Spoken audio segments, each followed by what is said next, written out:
स्वामी विवेकानंद की प्रेरक कहानी सत्य का साथ। प्रेरणादायक कहानी। स्वामी विवेकानंद बचपन से ही बुद्धिमान छात्र थे। उनके तेज दिमाग और प्रभावशाली बातों की वजह से सभी उनकी तरफ खींचे चले जाते थे। एक दिन स्कूल में भी स्वामी विवेकानंद अपने दोस्तों से बातें कर रहे थे। बातों ही बातों में स्वामी उन सबको एक कहानी सुनाने लगे। उनके दोस्तों को कहानी अच्छी लग रही थी, इसलिए सभी ध्यान से सुन रहे थे। विवेकानंद कहानी सुनाने में और उनके दोस्त उसे सुनने में इतना खो गए कि किसी को पता ही नहीं चला कि कब मास्टर जी क्लास में आ गए। मास्टर जी ने क्लास में आते ही बच्चों को पढ़ाना शुरू कर दिया। आगे बैठे बच्चे उन्हें ध्यान से सुन रहे थे कि कुछ ही देर में मास्टर जी के कानों तक विवेकानंद की हल्की आवाज पहुंची।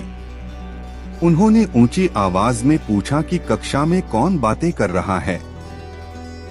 वहां मौजूद अन्य छात्रों ने विवेकानंद और उनके दोस्तों की ओर इशारा कर दिया। यह जानकर टीचर को गुस्सा आया। उन्होंने उन सभी को अपने पास बुलाया और पूछा कि मैं अभी क्या पढ़ा रहा था। कुछ सेकंड तक किसी से कोई जवाब न मिलने पर उन्होंने हर बच्चे की तरफ देखते हुए सवाल पूछा। सबने अपनी नजरें झुका ली।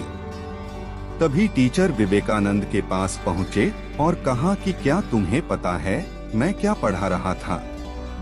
उन्होंने मास्टर को सही जवाब दे दिया। तब टीचर को लगा कि इन सब बच्चों में से सिर्फ विवेकानंद ही ध्यान से पढ़ रहे थे, दूसरे बच्चे नहीं। यह सोचते ही मास्टर ने स्वामी के अलावा अन्य छात्रों को अपने अपने बेंच पर खड़े होने की सजा दे दी। सभी ने टीचर की बात मान ली और बेंच पर खड़े हो गए।